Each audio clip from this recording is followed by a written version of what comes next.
the CyberHub bunker and studio, you're tuning in to the CyberHub podcast. And now for your host and CISO, James Azar.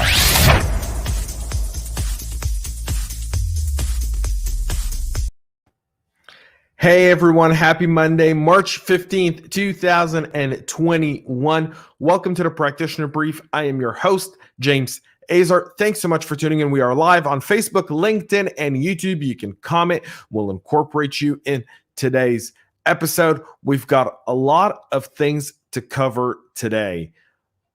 Some of it significant, all of it important. But before we do that, a quick shout out for those watching. Thanks so much for tuning in. Again, like I said, you can comment. If you're listening on your favorite podcast listening platform after the fact, please tune in right now, subscribe, and give us a 5-star rating. Make sure to share today's podcast as well. These are all great ways you can help us out. Today's show is supported by our friends over at Wistic. In just 2 short days, we have our supply chain CISO conversation webinar with Gray Meyer Leaves recently on the CISO Talk podcast. We'll have Nick Sorensen, the CEO of Wistic, on the show. And we'll also have Chris Roberts, the CISO and hacker extraordinaire, on March 17th at 3 p.m. The link is in the description, so make sure to sign up for the webinar. You won't want to miss it. We're going to be talking about the transparency and partnerships that are needed within the supply chain to transform some of the stuff we're going to talk about on today's podcast. So go ahead and sign up now. Even if you can't attend, register. That way, at least you'll get the webinar in your inbox after the fact, so you can watch it or listen to it whenever is convenient to you.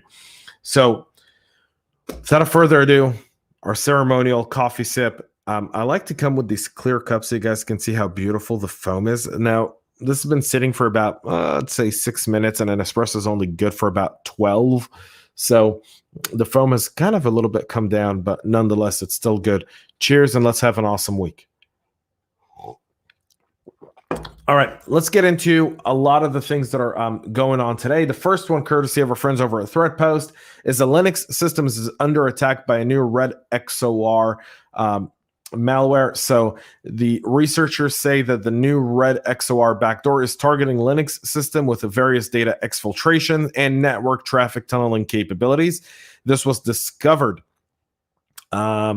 which they say goes, the researchers that discovered the new backdoor targeting Linux system, which they say links back to the Winity threat group. The backdoor is called RedXOR in part because its network data encoding scheme is based on the XOR encryption algorithm, and in part because its samples were found on an old release of the Red Hat Enterprise Linux platform. The latter fact provides a clue that RedXOR is utilized in targeting attacks against a legacy Linux system. According to the researchers, this new malware has various malicious capabilities, from exfiltrating data to tunneling network traffic to another destination. The initial compromise in the campaign is not known, but some common entry points to the Linux environments are use of compromised credentials or by exploiting a vulnerability or misconfiguration, according to Avigail Mechtenker, security researcher with Azar. The samples were detected after being uploaded to VirusTotal, and 2 different sources in Indonesia and Taiwan have confirmed that. Researchers told ThreatPost that based on this, it is likely that at least 2 entities have discovered the malware in their environment.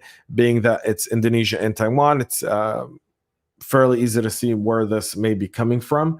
There is a Chinese threat actor connection to this specific one, specifically on Taiwan. China has an interest on Taiwan at this point, folks. So we'll keep an eye out for that. If you're running legacy systems of Linux, you want to make sure to look at these IOCs and TTPs and run a basic check on your system to ensure you're not a victim of this as well. Google releases a proof of concept exploit for a browser-based Spectre attack. So Google last week announced the release of the proof of concept code designed to exploit the notorious Spectre vulnerability and leak information from web browsers. Initially detailed in the early 2018, folks, over 3 years ago, alongside Meltdown, the side channel attack could allow a malicious application to access data being processed on the device. The vulnerability could expose passwords, documents, emails, data from instant messaging apps, and much more. Since the public disclosure of both Meltdown and Spectre, both hardware makers and software developers have been working on devising protections against similar flaws. And browser makers have been busy implementing application-level mitigation.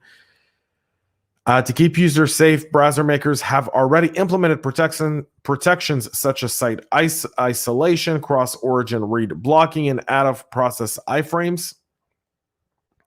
In order to access the effectiveness of such mitigations, Google researchers have released a JavaScript POC code functional across multiple operating systems, architectures, and hardware variants, and which confirms the practicality of Spectre exploits against JavaScript engines, which is recommended to be used by most organizations who are working with browsers for all of these different things, including some of your own as well. Very important to keep note of this. Listen, anytime you have a browser issue, it's significant and needs to be addressed. One of the aspects I would say around browsers right now is you want to ensure that all the browsers are getting updated in a timely manner. And a lot of times that's not happening. That basic hygiene is not really taking place. And that's where we can partner with IT to really get that stuff done within our organization. So keep an eye out for that. Microsoft. So now we're getting to the juicy part of today's practitioner brief. So don't go anywhere. Here we go. Microsoft's investigating the potential ties between a partner security firm and the Exchange server attack code leak. Exploit tools used in the widespread attacks reportedly are similar to a POC code privately distributed by Microsoft to several vendors.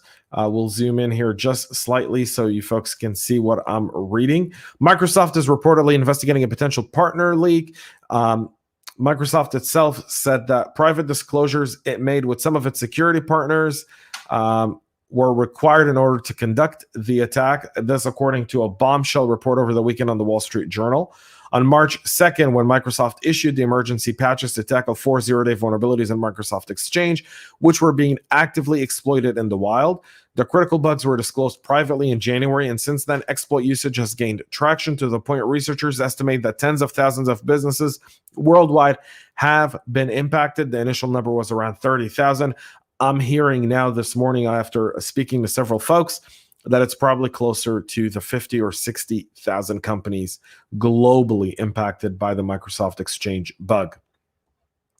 The suspected state-sponsored Chinese hacking group Hafnium was originally attributed to the exploitation of the 0 days. Now, however, proof of concepts have been released, and more APT groups are attempting to capitalize on the situation. Ransomware 2 is now being deployed in some of these attacks. It is a proof of concept code that is reportedly the subject of Microsoft's latest investigation. Microsoft is examining whether concept attack code sent privately by the company to partners of the Microsoft Active Protection Program was leaked, whether deliberately or accidentally. POC attack codes was sent to antivirus and other cybersecurity firms on February 23rd, prior to the patch release, to give partner companies information in advance. However, it appears that some of the tools used in connected attacks started a week later and have similarities to the private POC, according to the publication. Approximately 80 different organizations participate in the MAP program. In a blog post from Friday, Microsoft said that protecting vulnerable Exchange services is now a critical issue, and they are working on updating as many servers as possible. As of March 12th, approximately 82,000 servers have not been updated, but this isn't just about an update, folks. This is much more than an update. What's needed right now is a full investigation into your Microsoft Exchange environment and updating to ensure that nothing sticks within, because all the update does is secure the 0 days. It doesn't eliminate what was in there before. Move on to our next story, which all kind of accumulates to the next one after this one. Huawei is now listed anew as a threat to U.S. national security. So Huawei, the Chinese telecom gear firm, has been deemed a threat to national security, signaling that a hope for softer relations under the new Biden administration would be in place. However, that has not been the case. The FCC acting chairwoman Jessica Rosenworcel has said that this list is a big step towards restoring trust in our communication network. The list provides meaningful guidance that will ensure that as next-generation networks are built across the country, they do not repeat the mistakes of the past or use equipment or services that will pose a threat to U.S. national security or the security and safety of Americans. The 5 Chinese companies that provide communication equipment or services were on the roster compiled by the FCC and the Homeland Security Bureau as per U.S. law. Huawei chief and founder Ren Zhengfei last month called for a reset with the United States under President Joe Biden after the firm was battered by sanctions under President Trump. In his first appearance before journalists in over a year, Ren Zhengfei said that his confidence in Huawei's ability to survive has grown despite its travelers across most of the Western world, where it is maligned as a potential security threat. We're not going to get into the history of Huawei, but this is significant and a big step towards securing our infrastructure. And finally, our last story of the day, according to a report by the AFP, the U.S. is moving closer to retaliation over the most recent cybersecurity attacks by Russia and China, from SolarWinds to the Microsoft Exchange. The Biden administration is now having significant conversations about responding within weeks and not months, according to an anonymous senior official in the report.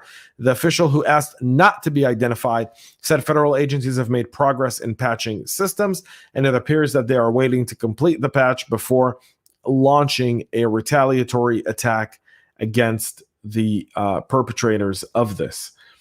Now, new ransomware has emerged, with Microsoft saying the new ransomware dubbed DearCry was showing up in servers affected by the breach attributed to a Chinese hacker group. Other researchers have also noted that the new strain of malware on Thursday, which could lead to a new wave of attacks that can encrypt computer system and seek to extract payment from operators. Earlier this week, the FBI and DHS warned that Exchange server vulnerability may be exploited for nefarious purposes as well. And now we're about to see, which might be the biggest test in this early administration's time, of how do they respond to these threats of a cyber attack. And we'll be here to cover it when it does happen. That's it for our Practitioner Brief here today, folks. Thanks so much for tuning in and watching today's Practitioner Brief. Make sure to subscribe to your on your favorite podcast listening platform, and follow us on all your favorite social media by looking up CyberHub Podcast. Got a very exciting CISO Talk podcast dropping tomorrow, and also our supply chain webinar dropping tomorrow as well, dropping on Wednesday, 3 p.m. The link is in the description and in the show notes, so make sure to sign up for that. You don't want to miss it. These are the kind of issues we're going to be tackling heads on. We have 3 different points of view in this webinar, so you don't want to miss it. This isn't one where everyone's going to shake their head and agree with the rest. There's going to be some very interesting conversation being had at this webinar. So thanks so much for watching. Thanks so much for tuning in. Make sure to sign up. And until tomorrow, folks, we'll be back again at 9 a.m. EST. Until then, stay safe and stay cyber safe.